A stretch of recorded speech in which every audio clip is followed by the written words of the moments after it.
So I've said before, I've got two friends who I would love to have on this channel at some point, but they don't want to. You'll understand probably why in a moment. But I think they have a really interesting perspective of what has happened to them personally and to their community and what they've seen as the UK change. And the new uh, problem that Rishi Sunak faces is exactly this problem. It is having to face down this problem of Islamophobia and tackle it head on. Because I think I've mentioned both my friends before. One is a second generation immigrant. The other one is a third generation. Um, they've both, were both born here. They've lived here. They're roughly the same age as me. Quickly, I'll take you through the story, and I said why it would be so good to have them on, but you'll understand why they don't want to as well. Is when they were growing up, they didn't really sort of tend to experience this. Other people will say, "Oh no, that's true," but again, I'm talking from sort of their perspective. They didn't tend to experience this, and then their entire perspective changed when 9/11 happened. That's when they said they could feel a visible change in the atmosphere. That was the moment for them where they started to notice things that were different. That they didn't go out beyond a certain time at night anymore. That they wanted to be back before a certain time at night. Sometimes. So that was one thing.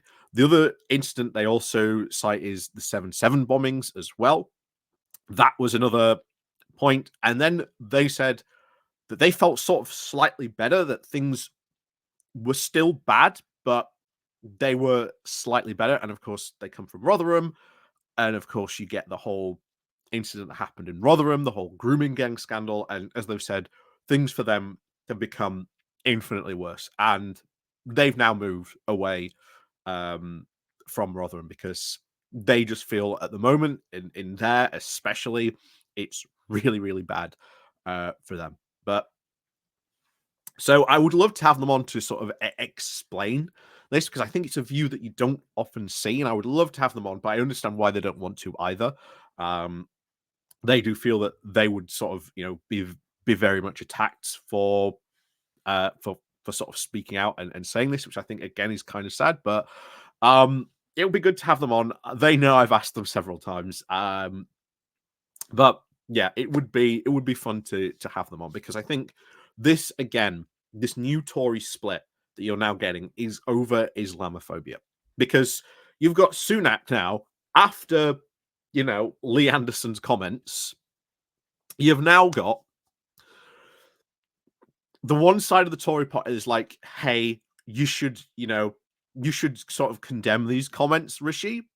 And then on the other side, you've got the far right, most of them, saying, well, no, actually, Anderson was well within his rights to make those comments. He's speaking for this, silent majority on this. And bear in mind, I want to also say this whole idea that London is really Londonistan, and Khan is being run by these puppet master Islamists. Where is the evidence of this?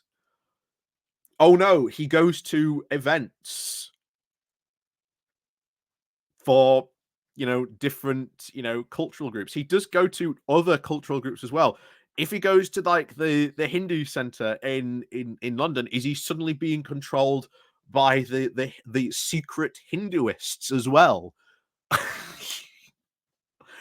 um no, this is one of the big focus points of racism that has existed for a very long time in the Tory party that they have refused to take part in because they know that there is a certain section of the party that loves this type of rhetoric, absolutely loves it, will eat it up for breakfast every single morning. And Anderson sort of represents that section of the support that they have. And it is a lot is a lot to do with UKIP support. UKIP were very, very much into this. This is one thing that they certainly helped spread back in the day. Like I say, numerous UKIP councillors, candidates constantly getting in trouble for this very, very same rhetoric. And the thing is, since 2016, there has been an infiltration by UKIP into the Tory Party that has pushed the Tory Party on a lot of subjects further to the right. And this is now made the split, the gaps in the Tory Party so much wider, so much worse. And as we used to say one time about Boris Johnson, he used to be at some point be able to, balance this. If some by look of happenstance, Anderson had done this when Boris was in charge, Boris wouldn't have cared. I think he would have found some way to level out this issue while also simultaneously keeping both sides happy. That was one of the magic talents that Boris Johnson did manage to have. But Rishi Sunak, on the other hand, as we said before, he is a do-nothing prime minister. So he comes out and his statement is, I'm not going to say anything on this topic. Hasn't even really condemned it. Anderson, yeah, he's lost the whip. There's now talk by Anderson that he might, or that he intends to stand again in his seat, and he might run for reform.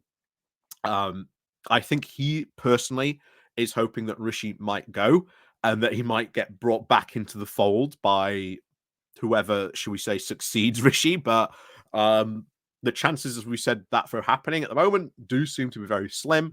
They've tried a couple of times to take, Rishi out in the past sort of couple of months. So far, those efforts have not very much borne fruit. But this is yet another dividing issue where the Tories are now split and they have to be able to confront it. But as we said before, this is not new. I did a video 3 to 4 years ago of a Tory councillor saying this exact thing, that when he went to like I think it was like a regional Tory party meeting, he got referred to or introduced as being one of the good ones.